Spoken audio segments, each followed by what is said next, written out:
لا ما عاد يرعبني ظلم يهددني لا شيء أخسره لا مهما يطول الدرب فالحق معه. Bismillahirrahmanirrahim. Alhamdulillahirabbil alamin wa bihi nasta'inu ala umuri dunya waddin.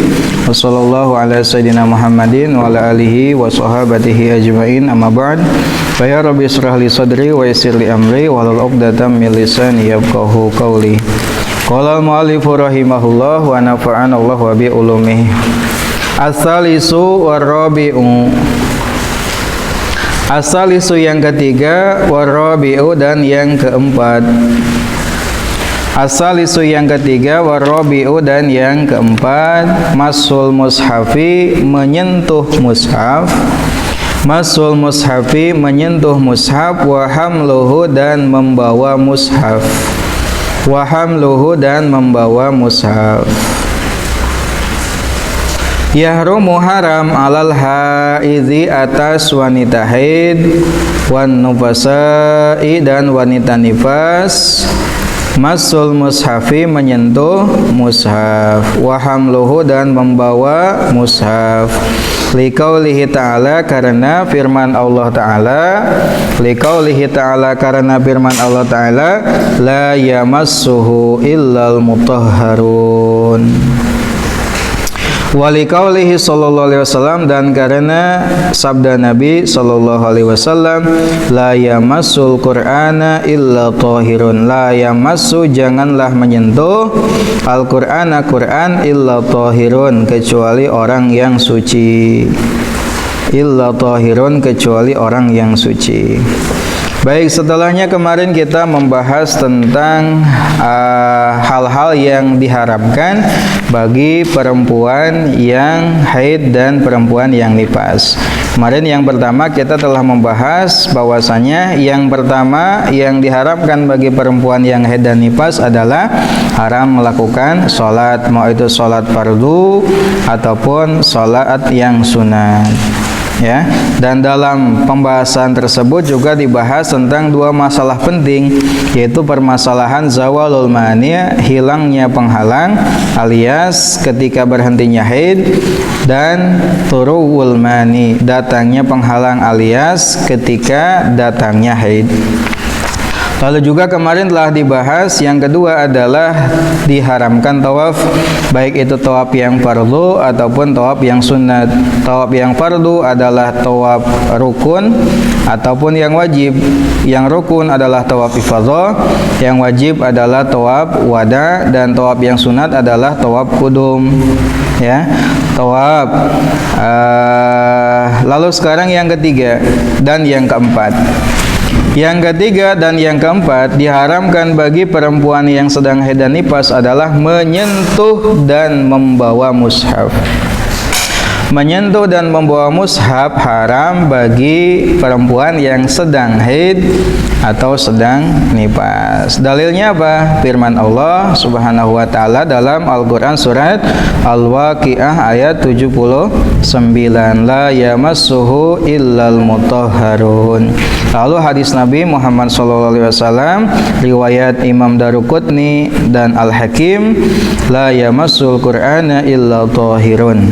Itu yang menjadi dalil tentang keharaman menyentuh mushaf. Nah, di sini mana dalilnya? Kan tidak ada membawa. Kan di sini dalilnya apa? La yamassuhu ya. Dalam Al-Qur'an la yamassuhu, janganlah menyentuh. La yamassu, janganlah menyentuh. Dalam hadis juga demikian. Lantas membawa gimana? Nah, ini masuk ke dalam ranah qiyas. Namanya qiyas aulawi. Menyentuh saja sudah haram, apalagi membawa. Kan menyentuh itu, membawa itu lebih berat daripada menyentuh, kan itu. Jika dalam Al-Quran kan tidak ada larangan secara tegas tentang larangan zina. Ada juga larangan mendekati zina, wala taqrabuz zina. Ya, larangan mendekati zina. Apakah berarti zina itu boleh? Ya enggak. Mendekati saja sudah enggak boleh, apalagi melakukannya, kan itu. Menyentuh saja sudah enggak boleh, apalagi membawanya. Itu. Sehingga yang ketiga dan keempat, menyentuh dan membawa mushaf. Apa itu mushaf? Wal muradu, dan yang dimaksud bil mushafi dengan mushaf. Wal muradu, dan yang dimaksud bil mushafi dengan mushaf. Apakah mushaf itu seperti ini, hanya kertas saja yang berupa buku, ya, atau bagaimana? Kullu ma, yaitu setiap perkara, kullu ma, yaitu setiap perkara, kutiba yang ia ditulis, kutiba yang ia ditulis, lidirasati Qur'anin, untuk membaca Quran. Lidirasatil Qur'ani, untuk lidirasati Qur'anin, untuk membaca Quran. Walau ba'da ayatin, meskipun setengah ayat. Walau ba'da ayatin, meskipun setengah ayat. Mubhimatin, yang memberi pemahaman. Mubhimatin, yang memberi pemahaman. Wa yahrumu, dan haram masul mushafi, menyentuh mushaf, walau bi khirqatin. Walau bi khirqatin, meskipun dengan kain. Walau bi khirqatin, meskipun dengan kain. Nah, apa itu mushaf? Mushaf itu adalah setiap perkara. Ingat, perkara itu apa saja ya? Tidak mesti kertas. Bisa saja perkara itu adalah papan. Bisa saja perkara itu adalah misalkan apa? Kayu, kulit, kaca, atau sebagainya, yang di atasnya ditulisi Quran, ya, dengan tujuan untuk dibaca. Ditulisi Quran dengan tujuan untuk dibaca, meskipun setengah ayat, dengan catatan harus dipahami. Ya, kalau misalkan kita nulis dalam buku, nulis, tujuan ditulis apa? Untuk dibaca aja, ini mah untuk bacaan, maka itu termasuk ke dalam mushaf. Papan, misalkan ditulis papan, terus ayat, untuk apa tujuan nulis ini? Untuk dibaca, disentuh, haram, karena statusnya adalah mushaf. Jadi mushaf itu tidak hanya yang di kertas saja, apapun medianya. Kalau kita nulis Quran dengan tujuan untuk dirasa, untuk dibaca, itu sudah masuk kategori mushaf, sehingga haram untuk dipegang, disentuh, juga haram untuk dibawa, meskipun menyentuhnya dengan perantaraan lamak-lamakan kain gitu. Kieu misalkan, kieu sentuh nate sama gak boleh. Meskipun pakai lamak, ya. Ayat agak jadian tukang dagang ngaranagenya pas mau beri rekal itu tempat paragi ngajinya. Dia itu bawa Quran, mau dipindahin. Bu, saya gak punya wudhu, gak mau megang. Si ibunya ngambil kerudung panjangnya kayak gini, dipindahin. Ibu punya wudhu, sama gak punya. Bu, sama, mau juga mau pakai kain atau tidak, kalau gak punya wudhu ya gak boleh gitu. Ya, apalagi kalau sedang haid atau nifas gitu.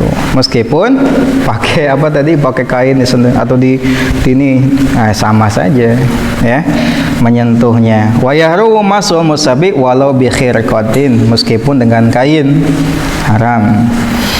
Wa yahillu, dan halal hamlul mushafi, maksudnya boleh ya, besi disangka makna halal itu boleh dimakan. Wa yahillu, dan boleh atau halal hamlul mushafi, membawa mushaf, ma'a amti'atin, beserta barang-barang. Ma'a amti'atin, beserta barang-barang. In qasoda, jika ia bermaksud, in qasoda, jika bermaksud, alhamilu, pembawa. Alhamilu, orang yang membawa. Hamil itu ternyata bahasa Arab ya, hamil namanya, orang yang membawa. Nah, lalu orang yang sedang apa tadi, yang sedang membawa anak disebut dengan hamil, karena dalam kandungannya dia membawa bayi atau anak, hamil namanya. In qasoda, jika bermaksud, alhamilu, orang yang membawa, almata'a, barang-barang, wahdahu, wahdahu hanya barang tersebut gitu. Wahdahu hanya barang tersebut. Wa ma in qasada, lalu jika ia bermaksud, wa ma in qasada, lalu jika ia bermaksud al mushaf mushaf, wahdahu hanya mushaf, wahdahu hanya mushaf, fayahrumu maka haram, fayahrumu maka haram. Wa ma in qasada, lalu jika ia bermaksud al mushafa mushaf, wa ma in qasada, lalu jika ia bermaksud al mushafa mushaf, wal mata'a dan barang-barang, ma'an bersamaan, ma'an bersamaan, aulam yaksid atau ia tidak bermaksud, aulam yaksid atau ia tidak bermaksud, syai'an sedikit pun, syai'an sedikit pun, fayahillu maka halal, indal alamati Romli menurut al-alamah Imam Romli, khilafan menyelisihi lil alam Ibni Hajar terhadap al-alamah Ibnu Hajar. Nah tadi bagaimana kalau membawa mushaf itu statusnya digabung dengan barang-barang yang lain? Tadi kan kalau menyentuh Quran saja, mushaf saja, apalagi membawanya adalah haram. Lalu bagaimana kalau mushaf tersebut digabung dibawanya dengan barang-barang yang lain? Wa yahillu hamlul mushafi ma'a amti'adin in qasadal hamilu al-mata'a wahda. Halal hukumnya membawa mushaf yang digabung dengan barang-barang yang lain jika maksud ia hanya membawa barang-barang tersebut saja. Misalkan dalam tas itu ada buku, ada mushaf, ada pakaian misalkannya, atau ada makanan dimasukin ke dalam tas. Ya, ada dalam tas gitu ya, di dalam tas. Lalu pas bawa, tujuannya dia bawa barang-barang saja, tidak menentukan dan tidak maksud bahwa mushaf, hanya bawa barang-barang saja, hanya saja di dalamnya ada mushaf, itu boleh, halal kalau tujuan dia hanya membawa barang-barang saja. Bagaimana kalau tujuannya bawa mushaf saja? Misalkan bersama barang-barang tapi ada barang yang lain, ada juga mushaf, tapi tujuan dia hanya bawa mushaf saja, atau memang dalam tasnya hanya mushaf saja, ya haram. Bawa naon di dalam tas, bawa mushaf, ya haram. Tapi kalau bawa apa dalam tas, ada baju, ada apa, ada buku, ada makanan, ada mushaf. Kalau bawa apa itu? Ya bawa barang-barang saja. Meskipun ada mushaf itu gak masalah. Ya, tapi kalau tujuan kita hanya bawa mushaf saja, maka haram hukumnya. Bagaimana kalau tadi itu ya bersamaan, hanya saja tidak dimaksudkan sesuatu, gak dimaksud Quran, gak dimaksud mushaf, gak dimaksud barang-barang yang lain, mau barang we naon di jorona dibawa gitu. Itu kata Imam Ar-Romli halal, boleh, tidak apa-apa. Berbeda dengan pendapatnya al-alamah Ibnu Hajar, berarti gak boleh gitu ya. Al-khamisu yang kelima, al-lubsu diam fil masjidi di dalam masjid. Al-khamisu yang kelima, al-lubsu diam fil masjidi di dalam masjid. Yahrumu haram alal haidi atas wanita haid wan nufasai dan wanita nifas, al-lubsu diam fil masjidi di dalam masjid. Liqaulihi sallallahu alaihi wasallam, karena sabda Nabi sallallahu alaihi wasallam, inni la uhillul masjida li ahaidin wala li junubin. Ini sesungguhnya aku la uhillu, aku tidak menghalalkan, la uhillu aku tidak menghalalkan al masjidah masjid, li haidin bagi perempuan haid, wala li junubin dan tidak boleh, tidak halal bagi orang yang junub. Haid dan junub beda ya. Kalau haid itu hadasnya hadas akbar, hadas besar. Kalau junub itu hadasnya hadas mutawasit, hadas pertengahan. Kan hadasnya ayat tilunya, ayat hadas asgor, hadas kecil, yang diharamkannya 4. Kan udah dibahas ya. Yang kedua ada hadas ausat pertengahan yang diharamkannya 6. Yang 4 tadi ditambah 2, diam di masjid dan membaca Quran. Lalu ada hadas akbar, penyebabnya haid dan nifas. Kalau hadas ausat disebut dengan junub. Penyebab junub apa? Keluar sperma dan berhubungan badan. Itu hadas junub namanya. Kata haram bagi orang yang haid dan nifas diam di dalam masjid. Sebagaimana hadis Nabi Muhammad SAW, sesungguhnya aku tidak menghalalkan masjid bagi perempuan yang sedang haid dan juga orang yang sedang junub. Nah, berarti di sini dapat diambil pelajaran bahwasanya ada pendapat perempuan yang menyatakan boleh perempuan diam di dalam masjid asal aman dari tetesan katanya. Kan sudah ada pampers sekarang katanya.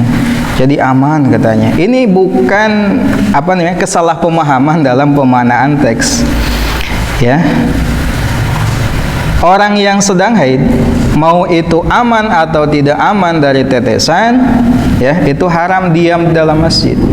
Haram diam. Yang boleh itu kalau lewat saja. Murur namanya. Lewat saja itu baru boleh kalau aman dari tetesan. Kalau tidak aman dari tetesan ya haram. Lewat saja haram itu. Ini mah diam, mau aman atau tidak dari tetesan, hukumnya adalah haram. Apa itu diam? Diam itu ya masuk, berhenti sejenak, ya, mau itu duduk atau berdiri saja, gitu ya, itu diam namanya. Atau masuk, keluar lagi, itu taradud, masuk ke dalam kategori diam, itu haram. Yang boleh itu lewat.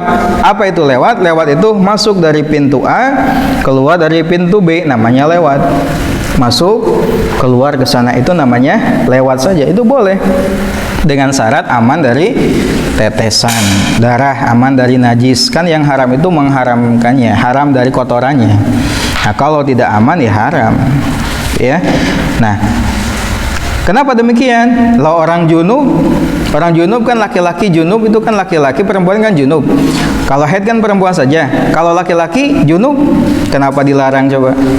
Apakah dia tidak aman dari tetesan? Enggak, laki-laki junub kan enggak keluar darah kan itu. Ya, kenapa dia diharamkan? Ya bukan masalah darah aman atau tidak, tapi masalah ada hadasnya gitu. Ada hadas besarnya, ada junubnya, ada hadas sebab haidnya, maka itu yang menjadi larangan. Rasul melarang tidak menghalalkan masjid untuk perempuan yang sedang haid atau laki-laki perempuan yang sedang junub. Nah, bagaimana kalau bukan masjid? Dan apa itu masjid? Masjid adalah tempat yang diwakafkan untuk sholat, itu masjid namanya. Jadi kalau tempat yang diwakafkan bukan untuk sholat atau tidak diwakafkan tapi dipakai sholat, itu bukan masjid. Ya, tanah ini untuk dibangun masjid atau bangunan ini untuk masjid, maka jadilah dia masjid. Meskipun kecil, itu masjid. Karena masjid itu tidak ada batasan mau besar mau kecil.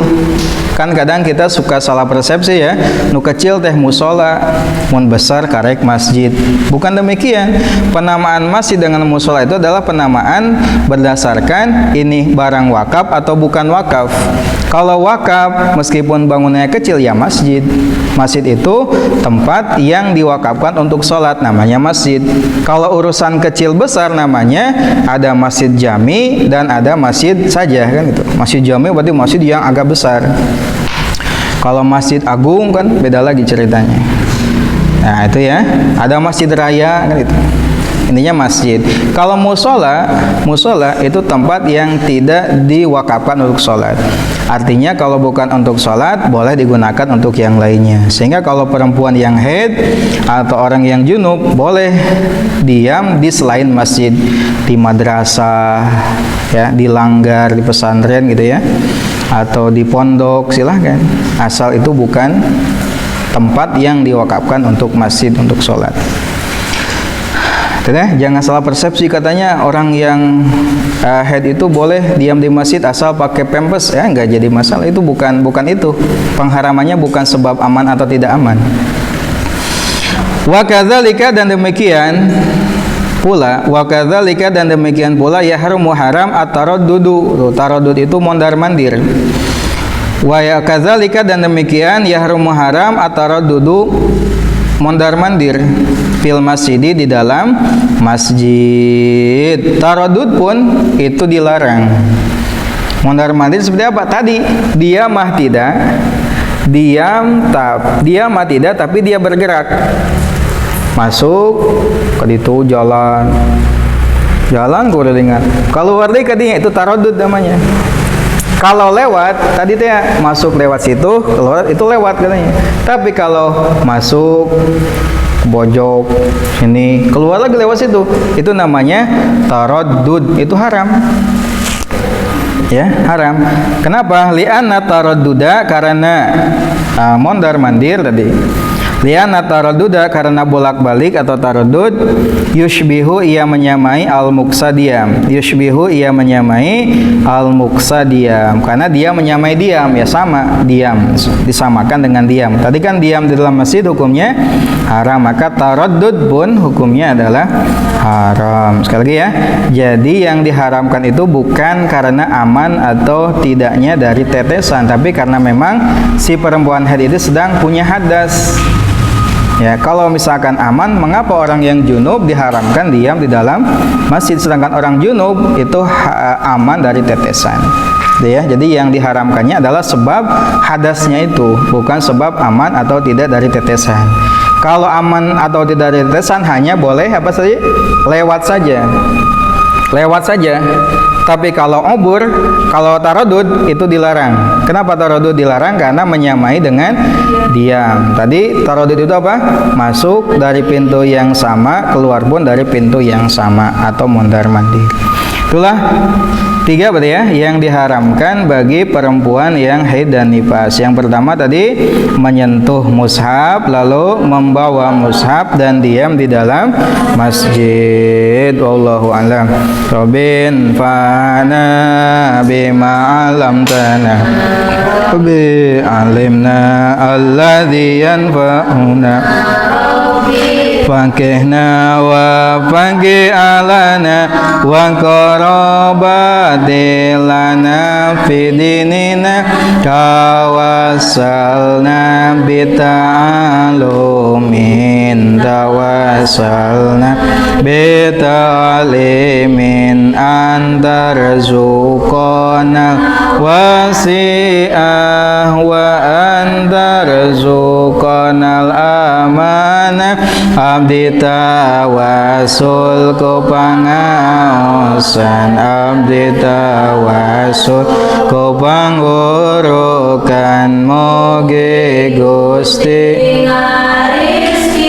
yan kajambaran kaamana subhanakallahumma wa bihamdika asyhadu an la ilaha illa anta astaghfiruka wa atubu ilaik.